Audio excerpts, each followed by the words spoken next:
Right. So in your previous class, I have covered how to create new Flutter project. So there are two main methods. So the one that I usually use, if you are doing what we call a final project, or you're doing a real project that you want to implement later on. So use the terminal base, create new project, because you can control or you can provide the package name. Okay, so package name is very, very important when later on you want to publish your application. So that will be very, very, very important. And also I'll talk about basic structure for Flutter user interface. So whenever you create new Flutter project, the default code provided for you, so the one with the counter application. So when you press button, the counter value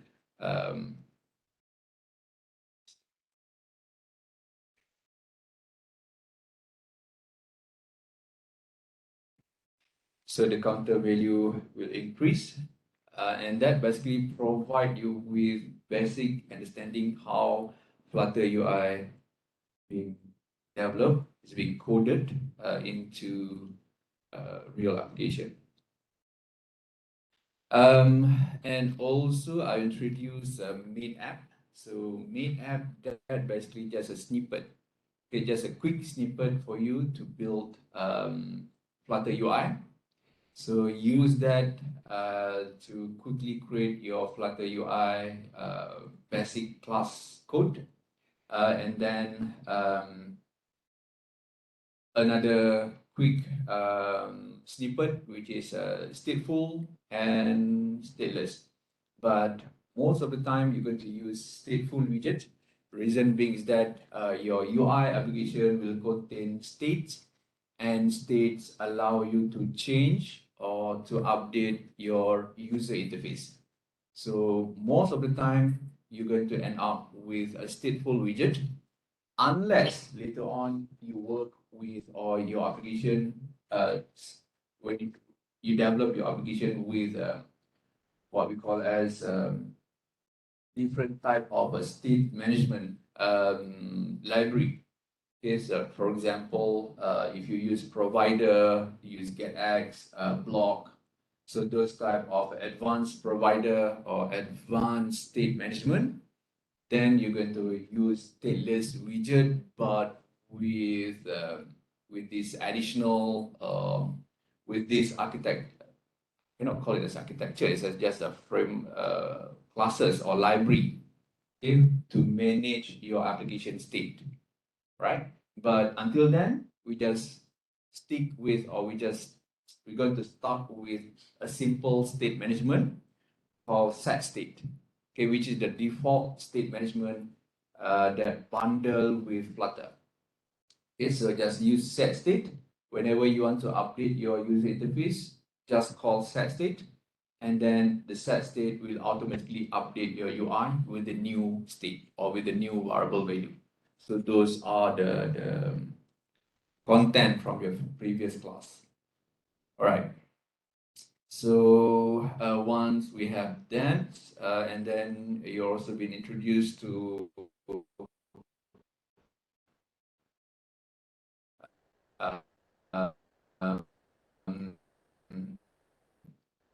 columns and rows, so as final UI layout management. Because Flutter, they don't have layout manager such as grid layout manager, so something like Java. So because in Java, you can have that different type like flow layout, linear. It's not like linear layout, because in linear layout, they call it column and row. So whenever you develop UI for Flutter, so you need to understand column and row pretty well. Okay, because if you want to put buttons here, you want to put input here, there.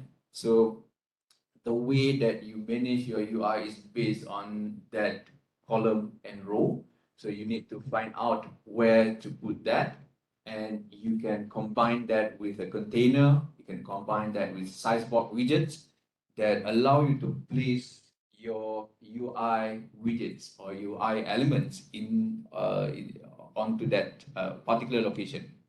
Okay, so we're going to look into that. But the basic for UI elements arrangement is through the use of columns and rows. Okay, so if you want to place your widgets in columns, so you create columns widget, and your columns widget can accept multiple widgets in a row. Okay, sorry, in the columns. Okay, so columns. So you have buttons, you have text field, you have text, you have material button, you have icons. So all the items will be arranged in that particular columns. For row, so you can have your items in a row. So the item will be laid in this particular order, in a row order. Okay, so those are the basic tenet behind Flutter UI. And that basically will allow you to properly design your application later on. Okay, so there's a lot of there's a number of basic widgets that you need to focus on. So the basic widget that you have in Flutter, such as text field, and buttons. Okay, these three main elements in Flutter is very important for you to really understand how to use it, and it will basically shape your understanding how Flutter widget works. All right. So for example, like these simple columns with two widgets here. So you have columns, widgets, and then you have two children widget for this columns widget. So anything green is a widget. Okay, so in Flutter, Visual Studio Code colored your widgets as a green color. I believe it's a green color, but this also depend on your themes of it. And at the moment, I'm using light theme, so which is turn everything to light, to clean, to clear, compared to dark theme. So you might have different coloring schemes for your hoods. But here, as you can see, it's still green, but very light green there. So whenever you have your application code, so you need to understand the way that the code is being colored, okay, the text is being colored for Flutter application. So all the green here, this is all it can be considered as widgets. Okay, so widgets, the class widgets here, and you can see that the card widgets, padding widgets, columns widget, text widget. Okay, so those are center widget. So all those widgets. But when we talk about widgets, the term that's being used by the, okay, so this is just a term. They call it widgets. Widget is actually a class. Okay, a class, pre-built class. When we are dealing with the pre-built UI element widget, text, center, paddings, card, columns. So those are the pre-built, or the one that's already built into the Flutter. But you can also import widgets from PubDev. Okay, so there's also PubDev libraries later on, online class repository that you can refer to, and then you can just use. Okay, because people out there, there's a lot of good people out there that build widgets for free, or component-based classes for free. Okay, so you can just use them and then put that into your project. So it's very easy to use. So and you can quickly develop your application, or you can develop your application much faster. Okay. All right. So now let's try with just a simple application. So the application that we're going to build today is just a very simple input, process, output. Okay, so when you're dealing with application, you're going to end up with input. You need to identify your input, what you're going to do with that input, and then how you want to display back the input, the process input back to user. Okay, so those are basically, if you're doing your project, you're doing your requirement,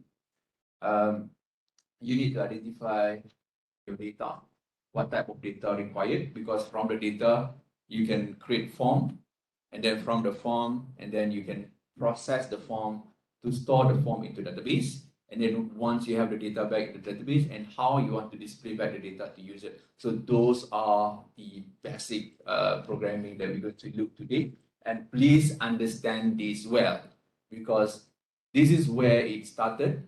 This is where you're going to work with your project, your assignment, your labs, and whatnot in the future. Okay, so this is the fundamental. If you miss this, if you are unable to understand this, this is going to be very hard for you in the future. Okay, if you didn't understand this, please focus on this. All right. So this can be a little bit difficult for me to hold. So I hope you can hear my voice clearly at the back. So if you cannot hear, you can come forward. So for example, like the one that we have here, so this is basically from the previous class. So if you want to start any new application, or you just want to have like a clean slate, I always start with, you can just remove everything actually. So whenever you create new project, you can just remove everything just to get rid of all the cluttered.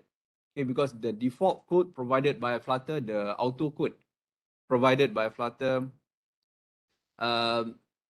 yeah, they provide a lot of comments there. So just remove everything, and you can start with the mid app. Okay, mid app actually provide two snippet. So the first snippet basically allow you to create just a simple stateless widget. Okay, so they provide you with stateless widget, but this can only be used if you are developing a single page application. Okay, if you don't work, if your application didn't contain any link to another pages or to another page, so this is okay. But usually, your application is going to require to link to another page, to open another page. So you might need to choose the second one, because the second one start like this. It contain themes. It contain the parent class for the UI as a stateless widget, and then you have your home build widget here pointed to a class. And definitely there's going to be error here. You can see there's a red squiggly line there. So it means that indicate error, and you can clearly see there from the snapshot up here. So that is error. You cannot run Flutter application if there's even a single error in your application. Okay, so this is a total syntax error. Syntax error means that in this case, you don't have this widget. You don't have this class. Okay, so to be able to have this class, you can decide either to have a stateless widget or stateful widget. So the decision either to have a stateless widget or stateful widget depend on how you want your UI to work. If it just contains static content, the content will not change, then you go for stateless widget. If the content change, like when you have like operation, you take value, two value from like simple calculator, you process the value, and then you want to display back the screen refresh with new data, then that will require stateful widget. Stateful, stateless. Stateless means that no state. So no state will be updated, no variable will be updated through your UI. But if you want to work with updated UI, then you need stateful widget, two type, remember that. So snippet also provide you to create or quickly create the stateful widget, which is use the STF short form. So STF short form basically allow you to create quickly stateful widget basic class definition. So if you provide that, then it will basically give you that, and then all you have to do is just use the class name up there, which is my home page. Then it is done. Okay, so you have your parent class here as a stateless widget, and then your child class or your home page or your home class here is a stateful widget. There you go. So you have two classes here.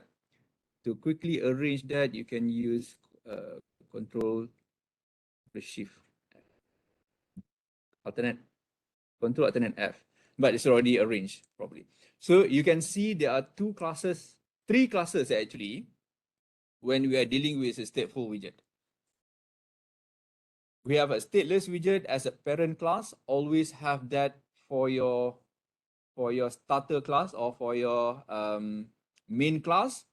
It will always run in a stateless widget. But after that, all the consequences classes or UI later on, anything related to a stateful widget, then you have to create that in a stateful widget. Other than that, if you want to maintain your stateless widget, you can. If you're just displaying data, no refresh required to for the page, go with the stateless widget because they use less memory, use less resources compared to a stateful widget. So when we have a stateful widget,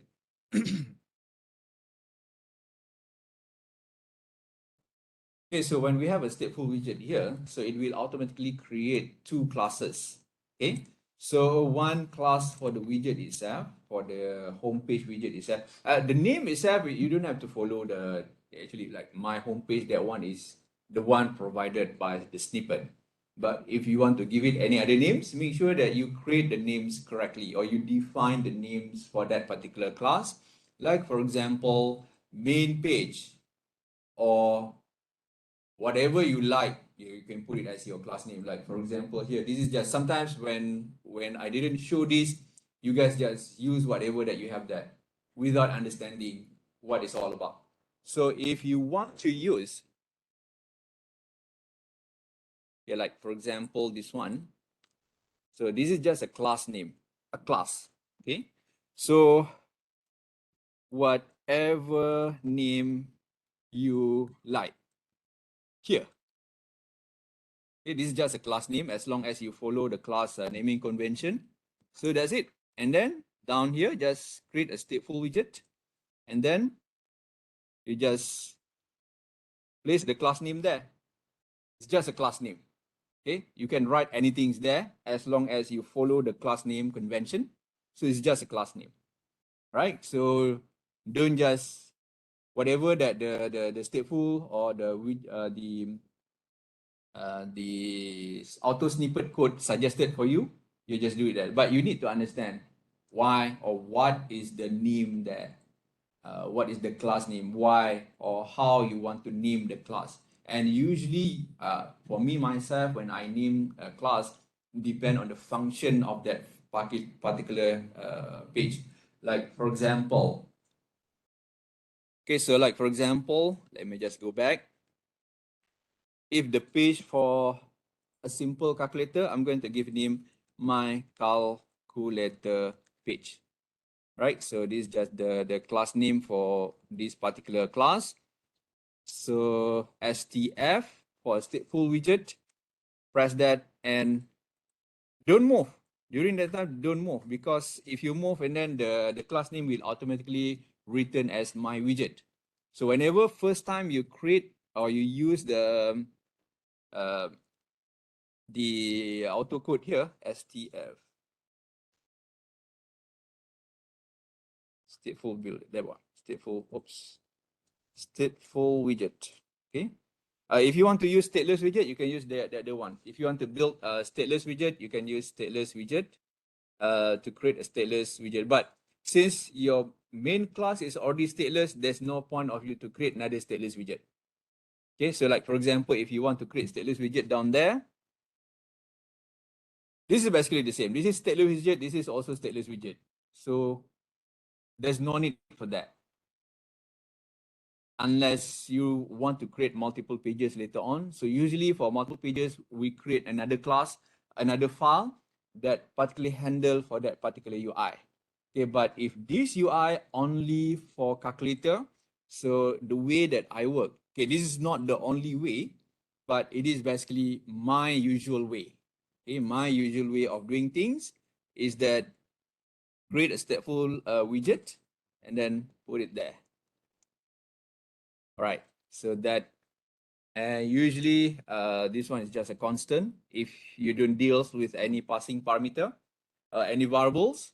If there's any variables required, when you want to pass from one class to the other class, and then you might need to create a constructor to pass the class, to pass the value to the other class, because they are totally two separate classes. One class, they don't talk to each other. Okay, they don't talk to each other. So the way that they talk, you need to pass value through constructor. Okay, so whenever you create a class and you force the constructor to be created together, which is a value that you want to pass from one class to the other, and then you can create a constructor inside, like for example, you can see this is constructor here. So at the moment, this constructor didn't receive anything except for super key, the super class key from the previous class. But if you want to pass something, then you need to pass inside the constructor, create a value there, create a variable there, and then the previous class will pass the value. But in this case, we haven't yet done any data passing just yet, just to create a simple UI. All right. So I want to develop a simple calculator. Try to understand this first. But here you can see there's a problem. It's not a problem, but this is basically how the autocode provide for you.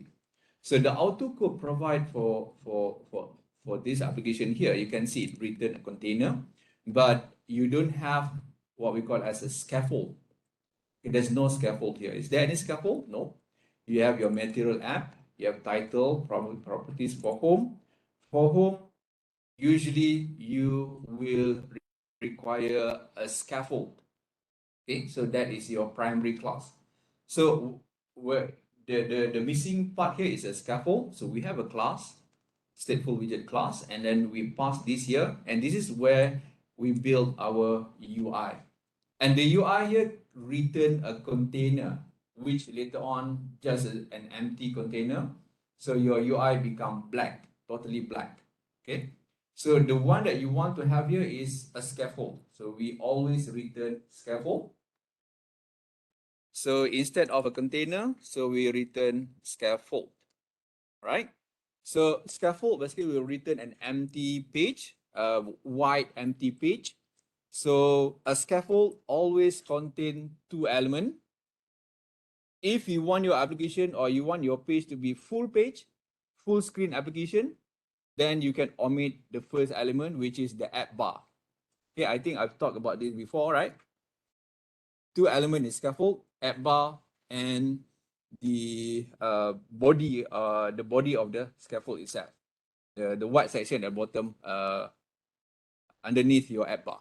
So the first element of scaffold is app bar. Okay, so the app bar parameter will require a widget, so called app bar widget. All right, so you can see that this is a widget there, and the passing parameter for app bar scaffold widget is app bar. Okay, so if you want to label your app bar, so the app bar will contain, whenever you press Control space bar inside the bracket, inside the widget there, when you press, you can see there, my cursor is inside the app bar. You can see, right? You can see clearly, right? Very clear there. Okay, so app bar, to confirm that it is a class, when you put app bar and then it turn green, means that basically available for you to be used. Okay, so now you can use app bar. So if you want to understand what are the parameter that you can use, what are the properties, sometimes we call properties, sometimes we call it parameter. This is very usual terms that being used in object-oriented programming. So you can just use Control spacebar. For Mac, it's also the same, but you need to find the equivalent of Control spacebar for Mac. But for Windows, there's Control spacebar. You can see the blue box. Is it the box there? Is it blue? Yeah, that one. All the blue element inside this bracket here, this is all a parameter that is available for app bar. Okay, so all the parameter that is available for app bar, you can have actions which allow you to add icons or text field even if you want to perform search operation inside the app bar itself. Action icon themes, the icon theme for the actions list array. Change background color for the app bar. Backward compatibility true, because when you have different Android versions, so you might want to check the backward compatibility for the rest or for the older version. Bottom, if you want to set bottom size, there's a written parameter there. You can see there, like for example, bottoms, that one, the written parameter is the preferred size widget. Bottom opacity, that one, the value that is required is double. Okay, so you can see there, right? This is the parameter of properties for app bar, and this is what it is expected to have, double size. Okay. Brightness, in brightness, you need another class called brightness to control the brightness of the app bar. Center title, if there's any true or false, to set center title for app bar, because certain app bar, you might want to have like center title for the app bar, so you can set as a true. You can see Boolean means that true or false. Okay. Elevation, if you want to have your app bar to have some sort like elevation, okay, you can set that double size, and the rest. Okay, so you can even customize your app bar to your liking. Foreground color, icon themes, key, leadings, so you can see what are the things required for that particular. Even shape, you can even customize your app bar shape. Okay, because yeah, why not? There's so many things. So I'm going to take title there. Sorry, again, title, just to show you the parameter. So you can see title will require widgets. Okay, so the title will require widgets. So widgets, you need another widget for that parameter. So we have title. So we want to set title for the app bar, we need text widget. Okay, so for the text widget, you can have like simple whatever string that you want to pass. Okay, simple calculator. And this is hard-coded string. So for hard-coded string, if you're not using any variable inside your passing parameter, so put it constant there. Okay, so the blue swiggle, if it complain, but just a warning. I'm not quite sure it's just a warning or what, but it always complain about not having constant right in front of that particular widgets. Okay, so now you have that. So your application now contain app bar with app bar title simple calculator. Okay, so if you run this, you get that. So the second element required, and always put comma if you want to pass another parameter to the scaffold. Okay, so comma here, you can put up here, should be no problem if you can put here. The second one is body. Okay, so there are two elements, main elements for scaffold. So body is for the rest of the UI. So let's say we start with a center widget. Just give it this simple center widget. And since we didn't have anything, we can set as a constant. Okay, so there's no error. Alternate Shift F to auto format. Alternate Shift F to auto format your code so that your code will automatically formatted into a much formatted structure. I love good looking codes. Okay, so because I can see that sometimes when students submitted their assignment, their codes very messy here and there. Okay, class name, the variable, like too much, too long, or too short, everything inside the same line. So don't do that.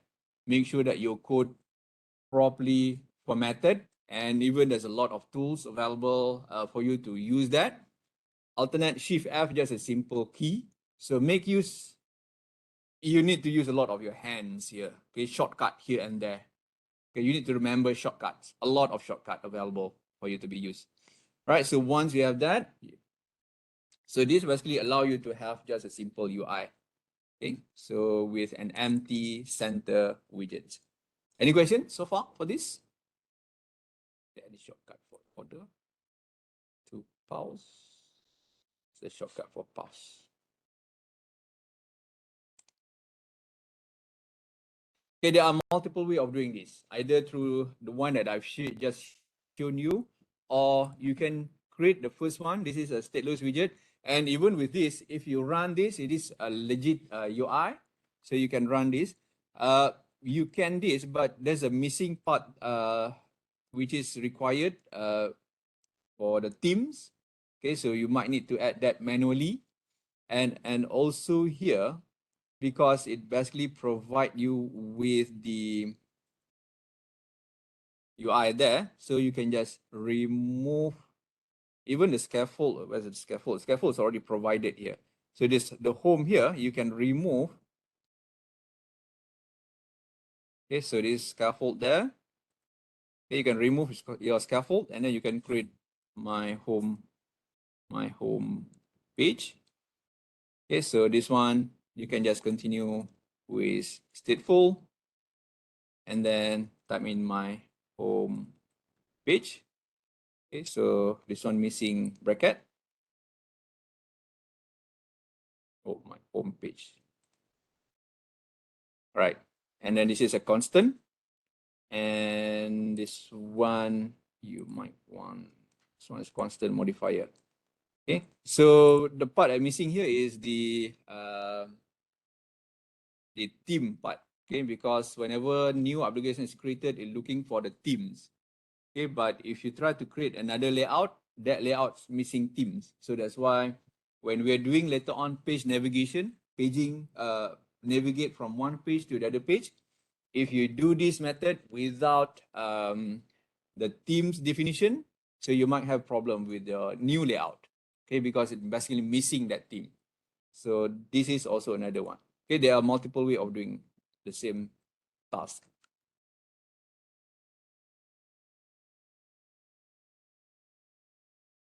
Let me go back. All right. Okay, so now we have our basic UI. So let's say if you want, usually you need to have like some sort like idea. Okay, so whenever you want to design your UI, you want to create your UI, always start with the basic design. Okay, you can use Microsoft Paint, or if you're familiar with advanced UI UX tool, so go ahead, Figma or whatnot. So go ahead using that. But this is just for you to get a rough idea. Even you can just use a paper with a pencil, draw first, and really put your thought into how you want your UI to look like. Okay, because from that sketch, you're going to translate that into programming. Okay, definitely. For me myself, I can just straight away go to the programming and write the codes there. But for you, it is always a good idea. Always a good idea. This is also can happen. Always a good idea to start with a proper design. Get yourself a pencil and a paper and start drawing. Okay, you start drawing what do you want to have in the application, because what do you want to have in the application will determine what widget that you're going to use later on. Okay, so that is the important part. Like for example, I want my UI to be right in the middle. Okay, so everything right in the middle here. So I want to have a card there, a card view. So this is card. And then inside this card, I'm going to have input. Okay, so one input there, second input there. And then if you want to have label, so number one, number two, so you put label there. Okay, so it's quite difficult to write with this. And then you have buttons, so you can have buttons there. Get this button, one button there. And then where you want to put the output, so this button calculate, like say like positive, negative, to do the calculation or whatnot. And then if you want to put the output, so let's say you want to have your output down here, which is just on separate elements. So you have your output here. So whatever the result that user enter is going to appear here. Okay. So that is basically the thought process that you need to put into. Okay, so once you have your design, so this is actually you want to have your design like this. So now you start to look into your codes. So you need to determine what are the widgets that basically you can use for this. Like for example, you can start with center widget because you want everything to center. And then inside here, you have columns. Okay, this is columns because like for example, the first element here, this element here, you can put it into columns, and columns can, and then down here you can put a second columns for this, for this output down here, and all this also can be inserted into columns, and then you can cut, and then inside cut you can create another column. So those are the logical thinking that you need to put into your UI design, and definitely because this is not UI UX design class. Your UI UX, you are required to test first with your user. Okay, if you're doing this for someone else, if you're doing this for yourself, then you yourself basically we have to do that. Okay, so once you have that, and I believe that you've learned that, so once you have your proper design, give it to your test subject, and then ask them to test in terms of the UI. Maybe they want that I like this color, or I don't like this color, or I want the button to be on the right side. I want the button to be at the center. Or I want to be have the input should be here, should be there. So you have to properly test your UI before finalizing into your application. Reason being is that, and this is also very true. If you are developing an application for your customer, because this is not your application, this is the customer application. He or she will determine what are the things they want in the application user interface.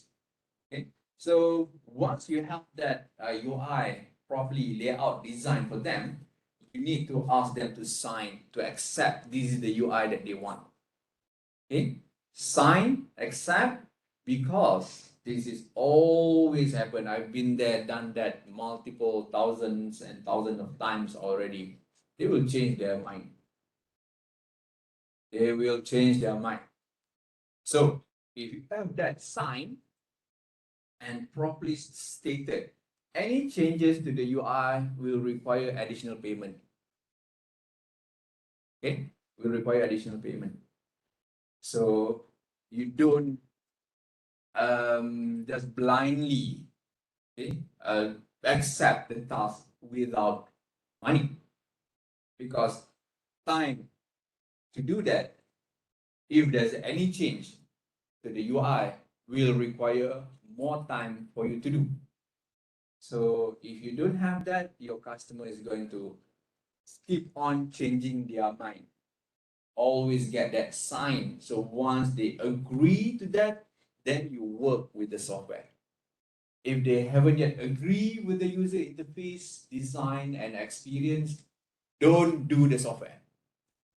Or else you waste your time a lot, because time here is equal money.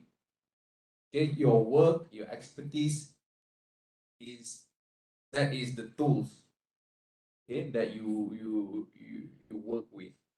That is your life. If they're wasting your time without proper documentation, so you're going to waste your time a lot later on. Okay, so remember that. If later on you're working as a software engineer, if you're working in a company and the company is basically the one who pay you, so you don't have to worry much. But if you yourself a software house owner, or you do like freelance later on, so always keep in mind, customer will always change their mind all the time. Sometimes they want here, and then sometimes they want to not a nice word to say, to please their boss. Okay, so they want, oh, I want my boss faces here. My boss faces should be everywhere, because you want to that happened. It really happened. Okay, this guy work in a company, and then because he want to please his boss, and he asked the developer to put his boss face here. Should be here. I want it to be here, right? Very clear. So it happened. Stupid things happen in software development. Okay, so you think that after all the years, I can develop any type of UI, but when I develop things, I always try to think that this is the fastest way of doing things. But your customer will always find the stupidest thing to do. Even it is take longer time to solve the job, to solve the problem, they will always choose that because they are accustomed to that task. Even though this process will take faster time because they are already accustomed to that. It is very hard for them to change the way that they do things. Okay, so keep that in mind. Even though customer they're not always right, but in the case of who's paying you, they will always right. Okay, you don't care. Even though the UI look rubbish, the UI looks stupid, but they are the one who want that UI. They have signed it. It's yours. I just developed the UI. It's up to you. And whatever that you are trying to do. Okay, so good luck with that. Remember that you are just a developer. You develop based on the requirement given by the customer. That what they want, even there's a faster way of doing things, just follow what they want. Okay, as long as they are paying the money. If they don't pay the money, don't accept the job without advance payment. That is also another thing that basically coming from experience. Don't do the job. It's basically the same with housing when you build house, right? So it's based on the progress. Always do that. Whenever you develop software, like, okay, the progress now 25%, you should receive 25% for the payment. If not, you don't do the job. Okay, so walk away. You know this is going to be BS in the future. Okay, so don't do that. Don't do job for free. Again, don't do job for free.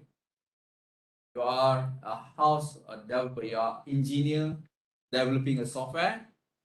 You need to fill your tummy. You need a house over your head. You need to pay for your car. You need to pay for all the bills and whistle and everything. And then suddenly someone come and see you. Oh, this is very easy lah. You can do it for free lah. Don't do that. I don't want that kind of students here. Okay, don't do things for free. It's time. It's your time. It's your knowledge. It's your skill. That is where the money comes in. Okay, you are a living person. You are not a robot. You need to eat. You need to find money. Okay, don't do things for free. So always. All right. So now you have that. So let's start with just a quickly simple UI. So let's say just very simple calculator. So I'm going to start with this center widgets. Okay, so always look at this. This is also another skills. Your UI, you need to be very. You can see the bracket. They're like blue bracket for center, open bracket, and close bracket. Okay, so those are basically paired. So this is basically class definition, class name, center. Whatever inside the center class, that one. When we provide properties for that class or passing parameters to their constructor. Okay, so here we have center, and one very important parameter that usually, the audio is there, that usually any classes will have, you can always check with control spacebar. So here for center widget, only contain 4 passing parameter that you can use. Okay, they are not the same. Each classes or each widget that basically available in Flutter, they are not the same. Okay, sometimes they got this, sometimes they don't. So if you want to do something, if you even want to design something, you might need to check the availability of the properties or the things that you want it to be able to done, to be doing. Okay, so like for example here, it's only contain child. So center can only have child. Height factor, key parameter, that one's later. Width factor, so it's not much available there. Height factor, key, width factor, also size double, right? So let's start with child. Okay, so with child means that this widget can contain another widget. And usually, for center widget, the main task for center widget is to center everything to the center of the page. Okay, so that's it. Any child, it can only accept one widget, not multiple widget. They call it child widget, not children widget. When it is children, then that widget can accept multiple classes or multiple widget. But it is a child widget, only one. But definitely there's a trick there. So if you want to have multiple widget inside there, so just assign the child to a widget that able to accept multiple widgets. So in this case, we can have what? Definitely a column. Okay, we can have a child columns. Okay, so this is a column widget. So definitely, if you see here, if there's an error there, means that there's a required widget. Okay, a required widget for the columns to be able to use. So here, the required widget here is definitely children.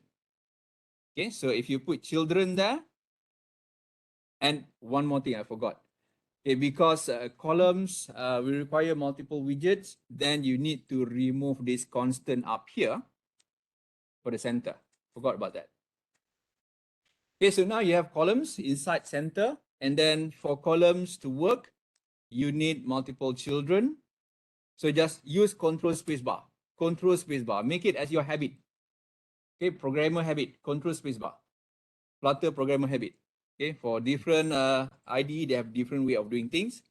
But usually Control Spacebar allow you to open up properties, more properties available for that particular class. Java also the same. If you just Control Spacebar, you should be able to see what properties available for that particular built-in class. So here we have children. Okay, so once you selected children, now the column widget can contain multiple children. So inside the children, we can have all the elements. So we're going to start with, see the design here. So let's say like this is a column on its own. So the first column basically containing card. Okay, this is a card. And down here, this is just another text. Okay, so you can do that. So we'll start with that. So the first widget here is a card widget. And always separate widgets with comma. The second widget down there is the result, the output text. So we have text widget down there. Okay, so the text widget at the moment, because we haven't got any value, so we can just put result as a passing parameter. And you can see there's a lot of blue things, blue wiggly things down there. So that depends on the availability of variable. If there's any variable defined there, means that is a constant. So for now, this is a constant, and this is also a constant. But usually, if you have both constant, then you can define your card. You can auto from here. You can click this and then add constant modifier over there, or you can type that on your own. So again, to arrange, Control Shift F, it will automatically arrange that for you. It depends on the number of widget. It will try to arrange that for you better. But for now, this is basically how it look like. So you have a card and then you have a text for result at the bottom, which is later on when we run, it will contain just text because card contain nothing just yet, right? So the card inside here will contain all these input element and the button process element widgets, right? So inside the card, so I'm going to make it much better in terms of the. So we can start with card. Okay, always sit or put your cursor inside that particular widget. Whenever you want to work with that widget, go inside there.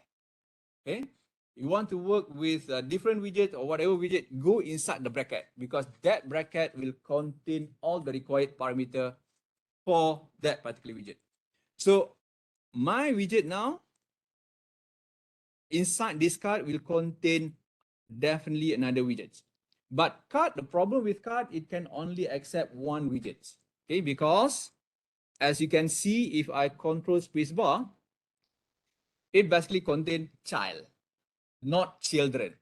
Okay, child. So means that the card can only accept child, one widget. So which means you need another column. There you go. So since column you cannot define as a constant, so you need to remove constant there and then move the constant to text. All right. So now card contain child as a passing parameter, which require a widget, which is now a columns. So inside the columns now you can do wonders. Okay, you can add more, and then inside columns, we have all the input elements that I've designed here. We have two input buttons. Okay, we start with that. So input widget is a text field, one text field, and then we have two text field,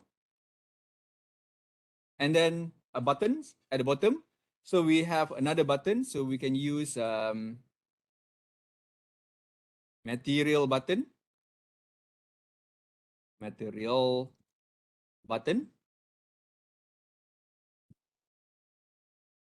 So material button will require on press, which is null, and a child inside. So now you start to see things get rather complex. Okay, so again, this column you can define as a constant so far, because we haven't yet used any variable for all the widget inside. Okay, so you have widgets upon widgets upon widgets. So this is basically how Flutter UI is being built. Okay, they will require deep understanding how the interaction between widgets. Okay, so you have your parent widgets or parent class, your child class, widget and class, they are basically the same. So you don't have to be confused. Sometimes I talk about widget, sometimes I talk about class. In Flutter, I can say like 95% of the classes is a widget. 95%, not all, but 95%. Most of the widgets, most of the classes available in Flutter is a widget itself. Okay, so widget and class, I use sometimes widget, sometimes classes. Please do understand that. Because when we talk about widget, means that a widget is a class can pass, they have their parameters that you can pass. When you initiate the class you can create object if you require it, but in this case, we didn't create any object. We just create the class because we just want to have the UI, not the object itself. Because usually if you want to create object, if you remember, class name, object equal new class. That is the standard definition of a class and object. But here, you can initiate a class without an object. Okay, even in Java also the same. You can create a class, you can initiate a class without having to create an object. So you really need to remember your Java programming. Yeah, you can initiate a class, you can call a class. This one is just initiate. I just call a class, but where's the object? There's no object here. Hey, this is a class, this is a class, this is a class, but no object. Because we initiate a class, reason being is that we want to create UI, a user element. And usually for user interface, we don't have to create object for that particular class, right? Okay, so now we have this. So if you run this, definitely you can see something. Let's try to materialize this UI. Press F5. And we see the output. Assume that. All right, so now what we need now is on the inside, either it is a padding or it's a margin. Okay, so let's see. We don't have for card. We don't have for columns. So for columns, I think maybe we can do this. Okay, we can wrap the columns with all this. You can wrap the column with container because container contain margin and padding. They contain both. You can wrap with padding widget. You can wrap with a number of other widgets. Size box also can. So let's try with a container. Okay, let's try to wrap this with a container. So now we already wrap this with the column itself with container. Okay, so a container is a widget, okay, that contain other widgets. That's just container. It's very similar to web programming. In web programming, you have container also. Okay, so the container also do that. And by definition, for web, container will provide padding, I believe 16 or 8, 8, top 8, 8. So those are the padding provided. But here, let's see. Okay, I've wrapped this with a container, save the hot reload. Let's see. Okay, no. Okay, it didn't contain that. But for container, you can have margin and you can have padding. Okay, let's start. What's the difference between padding and margin? Let's start with padding. Okay, so padding, you can give each inset all. Give it like, start with 8 pixel. There you go. You can see there's a small left padding, right? There. So 8 pixel to the left on the inside of the card. So let's try to increase that a little bit to 16. Again, more on the inside. Okay, so 16 pixel left, right, top, bottom. So that is the container. You can also achieve that with padding widgets. Okay, there are so many options available for you. So this one is still constant. Just put a constant at the front. So you have yourself that. All right, so you have that, and then you can have your input there. You can click there, and then you have button down there. And then you want to see the output down here. Okay. So once you have that ready, what you need now is to be able to get input from users. Very close. Okay, you want to get input from users. So for Flutter, to be able to retrieve input from user, you need what we call as a text controller. To be able to receive the data. So that one already described. Controller, where's the controller? This one is a press button. Talk about a press button. Okay, here, this is basic IO application. I've skipped that, but it is basically the same. Okay. This one, when you want to handle press operation, okay, you want press button, and then we create a method to handle that press operation. Okay, text editing controller here. This is a text editing controller. So text editing controller allow us to retrieve the value that we input in the from the text field. All right. So as you can see, the text field here, we have two text field. Okay, so we have two text field here. So we need to retrieve the value. Okay, text field also can be customized. So, but for now, I just use the default text field, okay, so that you don't get confused, because text field you can customize into whatever that you need. The only problem with Flutter, but I haven't yet figured out that what are the things that I miss from web programming.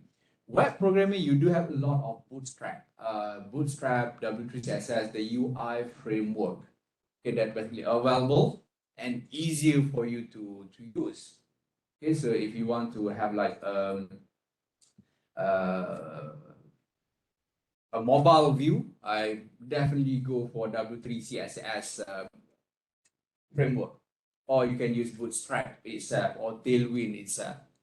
And then you can just call that through your class and then automatically apply to your element, UI element.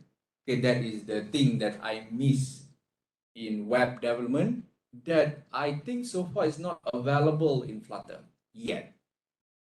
I'm not quite sure. If I may be wrong, maybe there's somewhere out there someone already developed that for Flutter, the Bootstrap equivalent or the W3 CSS equivalent for Flutter.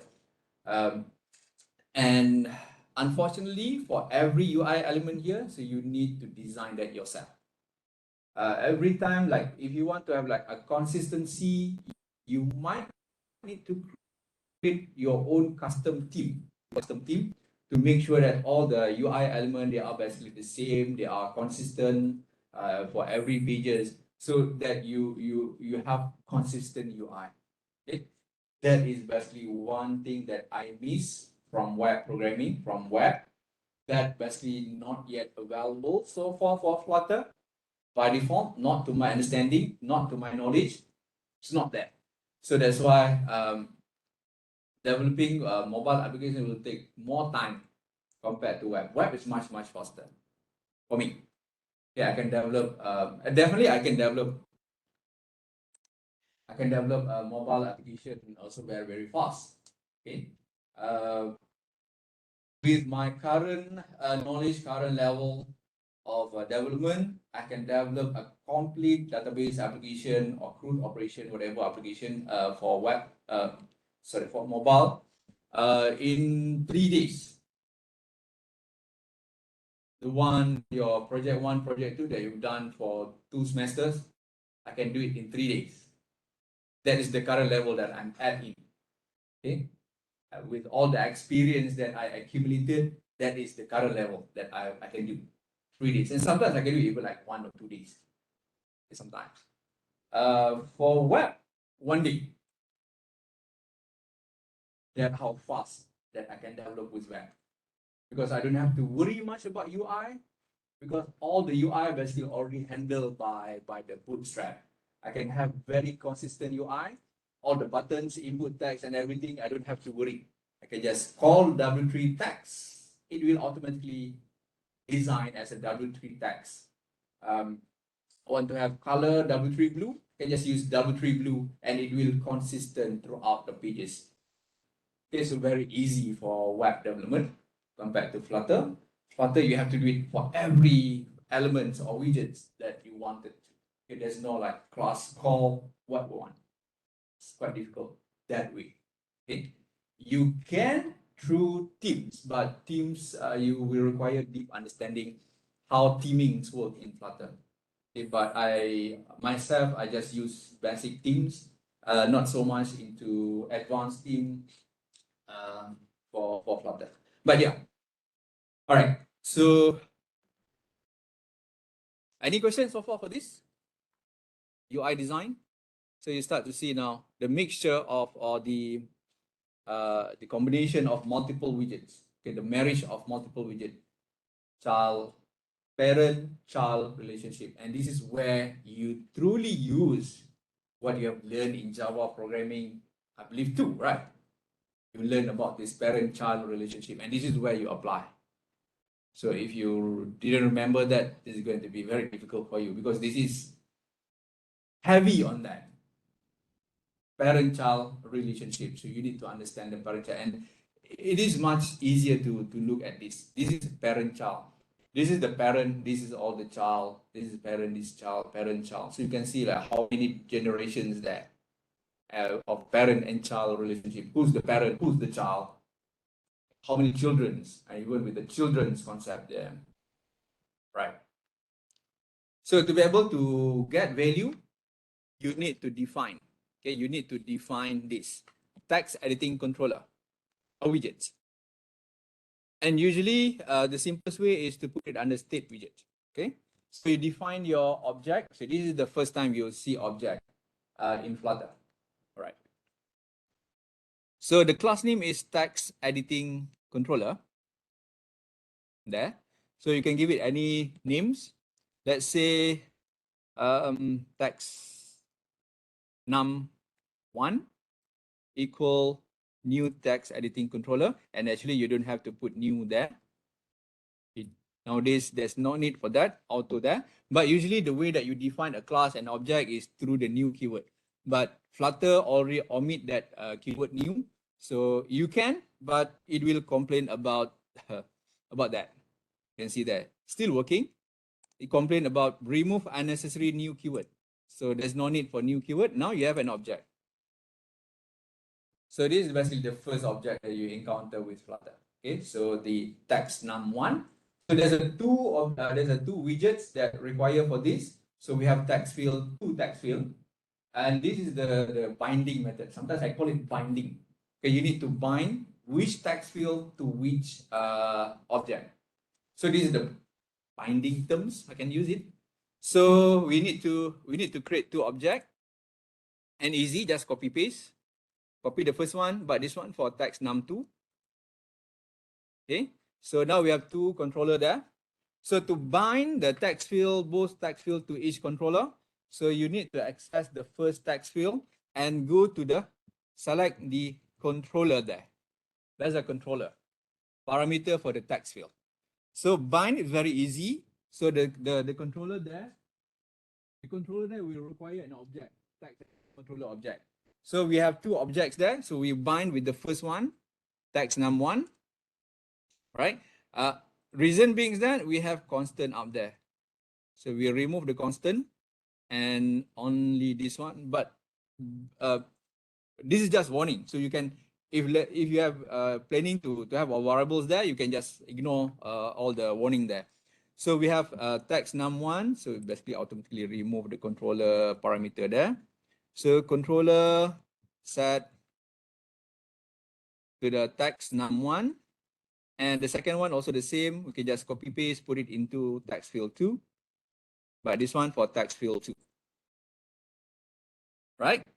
So both controller now assigned has been assigned to each of the text field. Save. And this is just for binding. Nothing happened yet.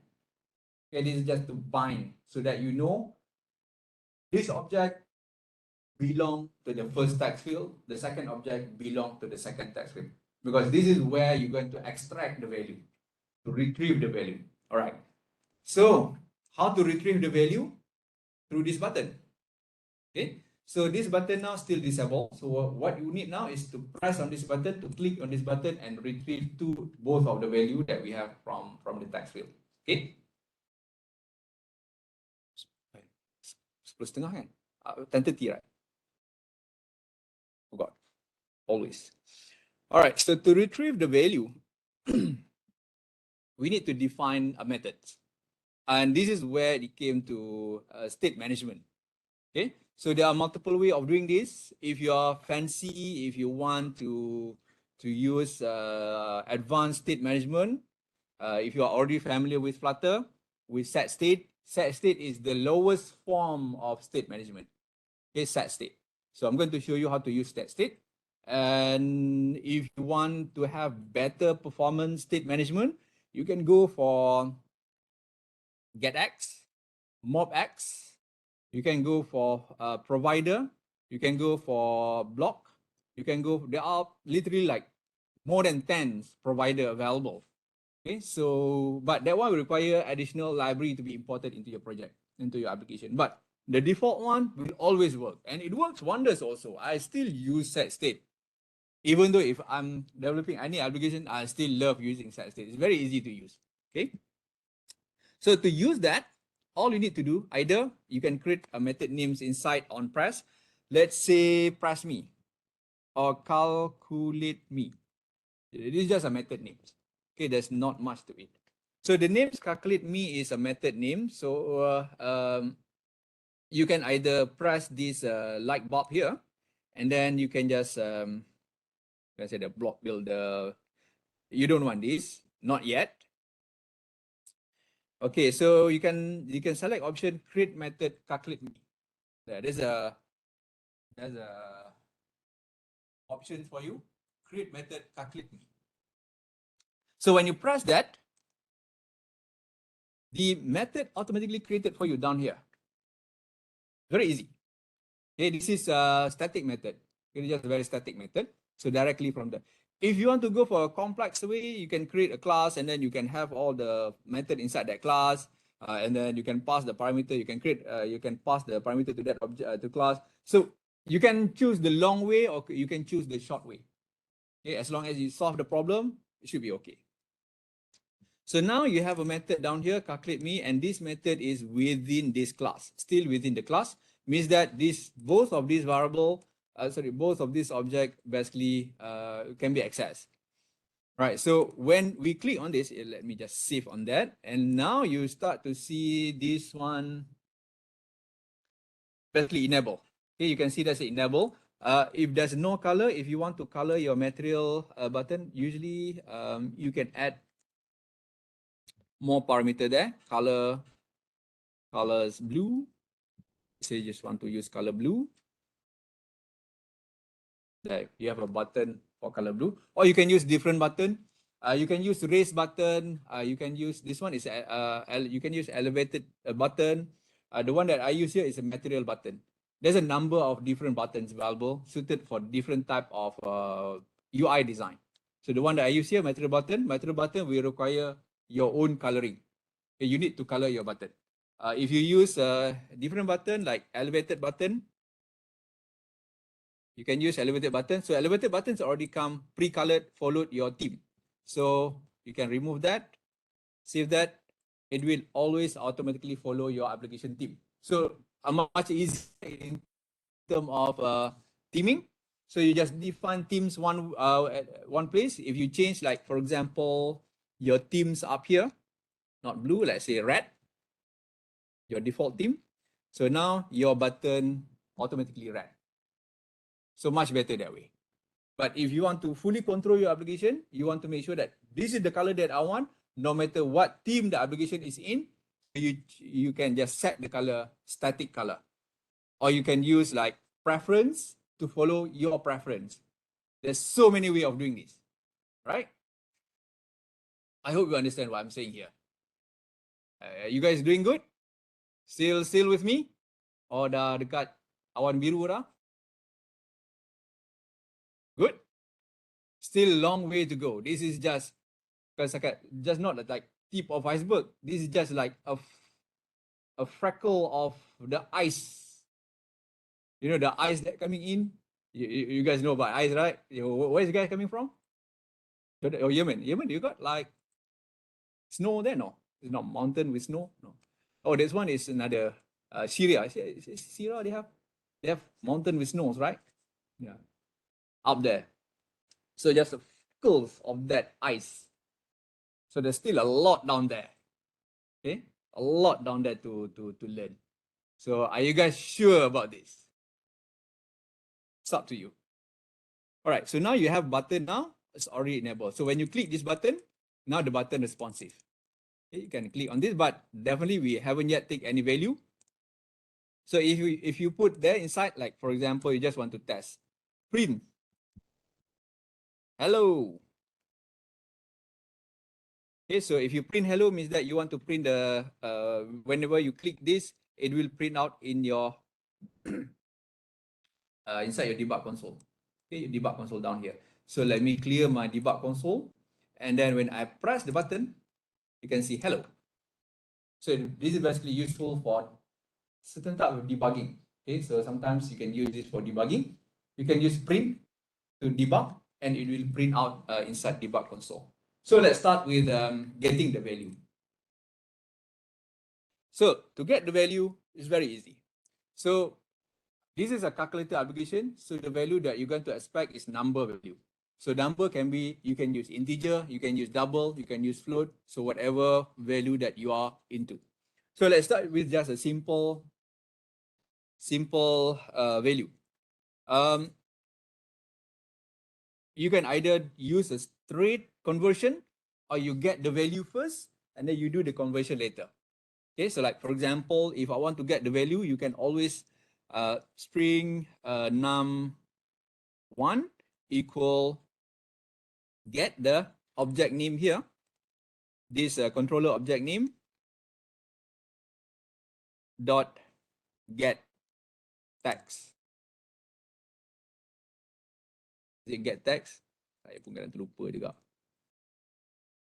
So you get the value, text field, text the value, print, set state. That one's set state. We don't want to use that. or dot text only. Dot text only, not get text. Get text for Java, I believe. Sometimes I mix around with a lot of programming language, so you might want to stay on that. So this is basically the first one. And the second one, this is indirect conversion. Not yet convert into numbers. This is num2, so same. So now we retrieve the value from both text field, num1, num2. So if you want to print out the value, you can print out down here,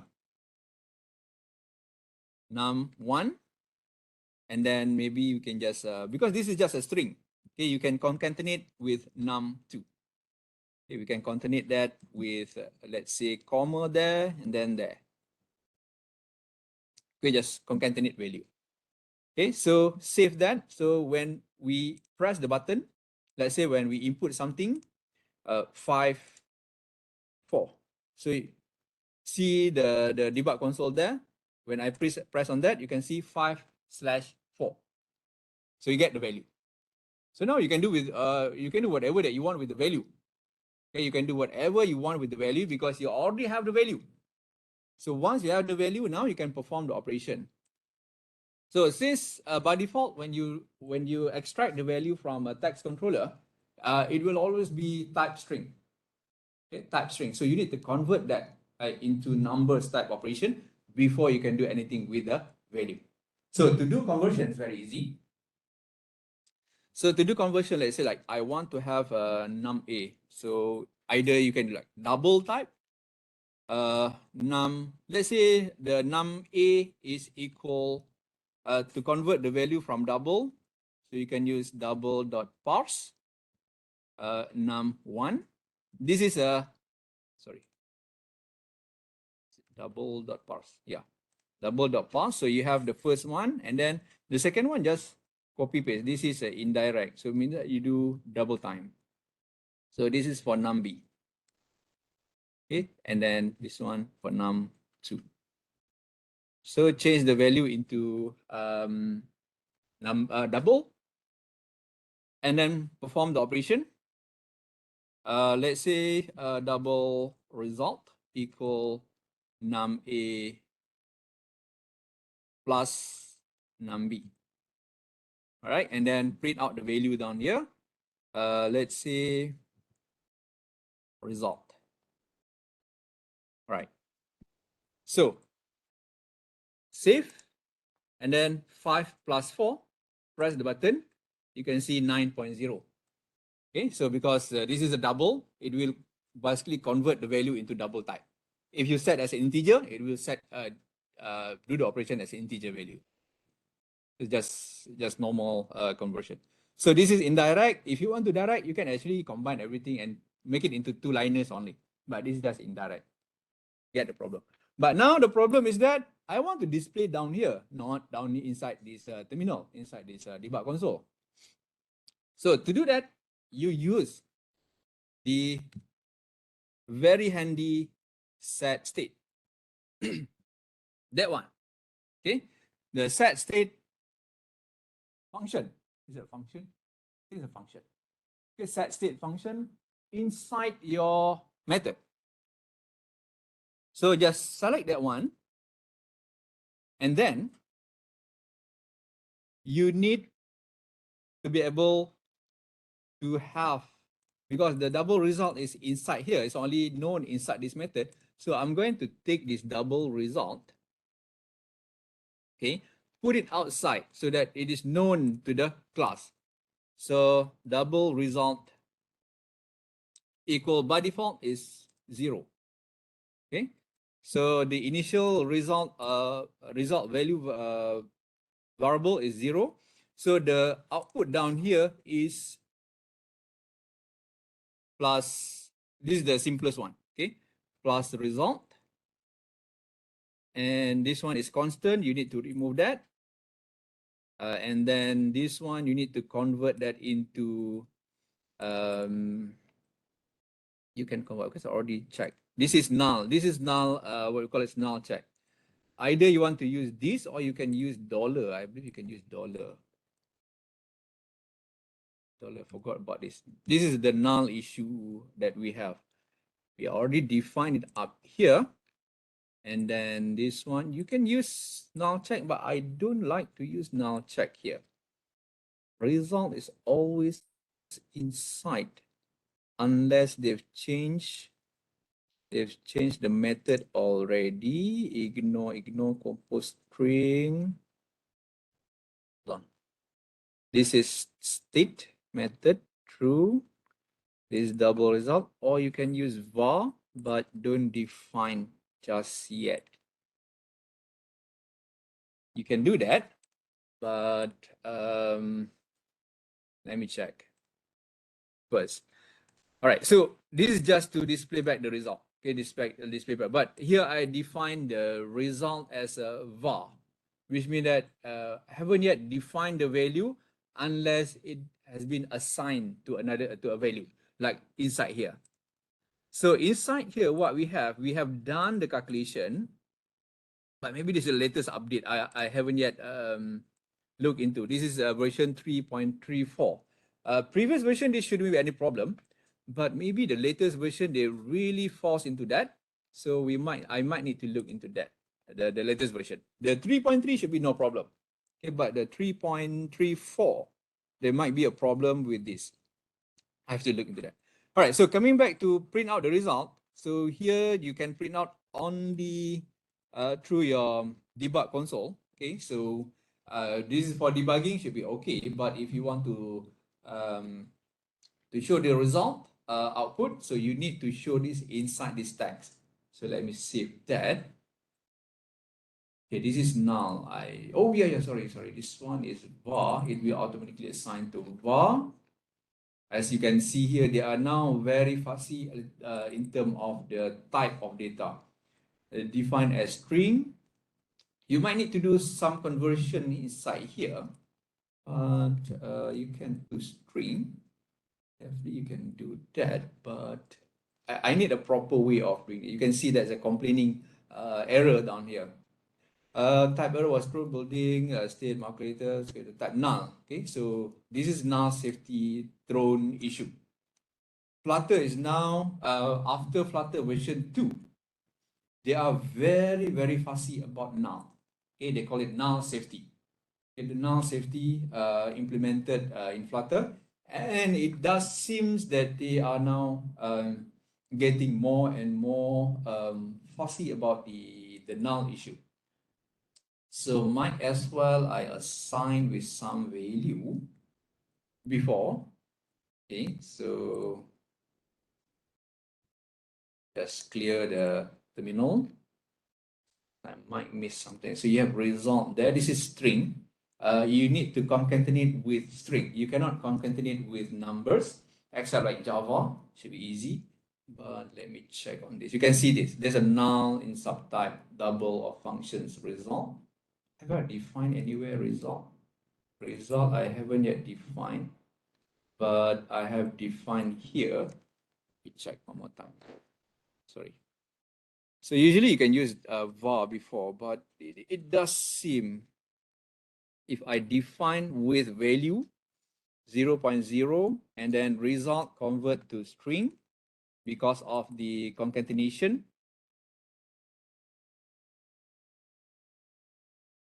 What is that? Double of function result. Hold on. The type now is not subtype. Okay, I already changed that. And then already assigned the value. Let me try to restart.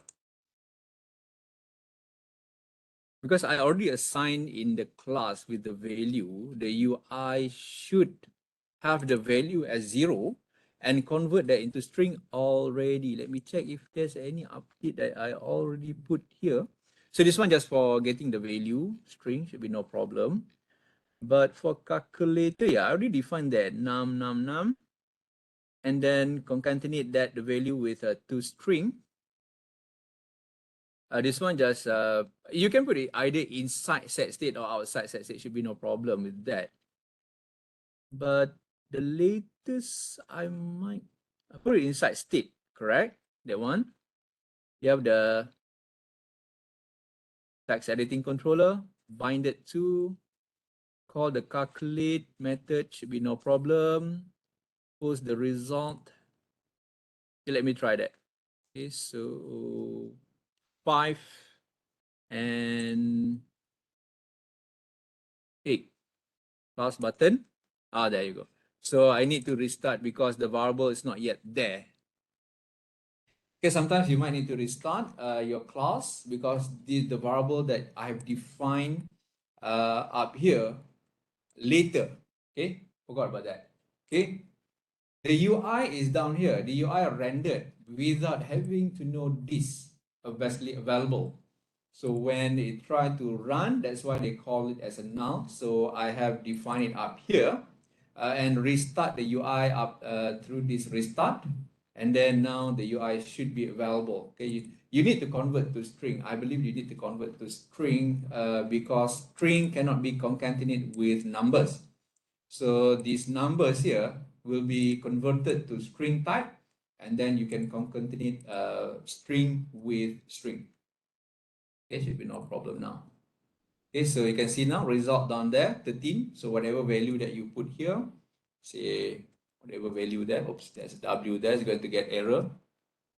Okay, place there, so you can see the value down there. So it's very easy.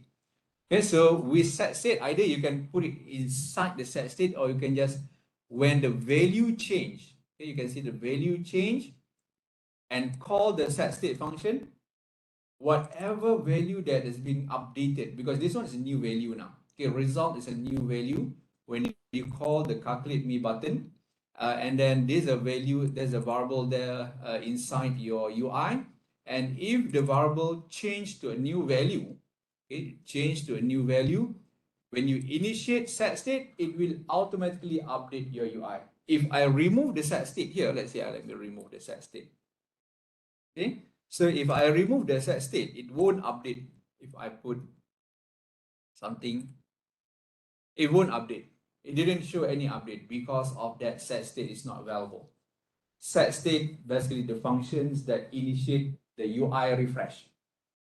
Call set state, whatever variable that you have changed, new value that you have introduced, it will update the UI. And the UI will get the latest update if you put set state. So just put set state. Either you want to put it inside or outside, it doesn't matter. As long as you put it after, not before, after the value change, the value updated. Okay, you perform whatever calculation function that you want, and then you have your set state right after that, not before that. If you put it before that, the UI will refresh, but if there's no value changes, there's no value changes. Okay, but if you put after the operation, if there's a value changes, then you get the new value there. Okay, it will be updated there. So this set state only available in the class with stateful widget. In the class with with stateless widget, you don't get that. Okay, you don't get that set state. So this is the lowest form of state management. Okay, so, and it is very, very useful also. Very, very useful. So this one, you can see there's a problem there. So the new update, they use interpolation. So you can use interpolation with $sign. So it should be okay also. Interpolation. The new version, the new Flutter version requires you to do that. The old version, there's no need for that. But now they ask you to use interpolation for variable. So it is basically the same. It's basically the same. Should be no problem with the value. Okay, updated. So whatever output that you want, let's say you want to increase the size of the text, that's one you can do through parameter. You can pass to parameter, right? So the basic of UI development, the basic of button interaction, the basic of display back the data to user. So that's what I wanted to share with you today. It's all here. You can see there. It's all there. The full codes. Okay, this is basically the same with this. Perform the operation, you can either put it inside the set state or you can put it before the set state. The set state function is to refresh the UI with a new value. So if you want to refresh the UI, do it inside there. And this is when if you want to implement multiple operation, so you can use a row inside the columns, and then you can have 4 buttons there. And then you can use a switch statement to perform other operation. And then you can have that kind of button there. Okay, so you can use row, 4 buttons, and then you can separate the buttons, space evenly or whatnot. And then you can have 4 operation buttons for that. And then the button can use the same function, but you can pass parameter to the function. Okay, like for example, like this one, you can see there's the same method there, calculate, but with passing parameter, which is string op. Okay, string op is the operation. So it will check based on the operation, case plus, case minus, case, so those kind of operation and perform the calculation.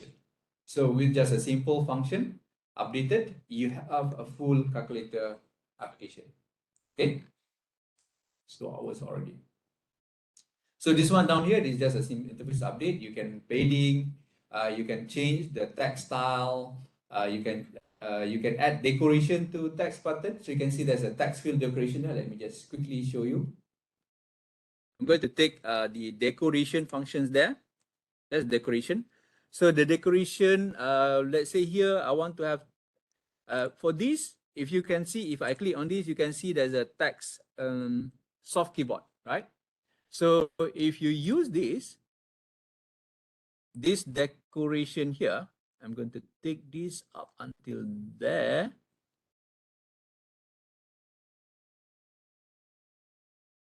This one for border radius, for making it look different than the usual. So add that. So you can see there's a decoration parameter with input decoration widgets, hint and whatnot, border radius. So if I save that, the input text will look like that. Okay, it's quite different there. So the same with the second one. So if you want to change the decoration, this is a second number.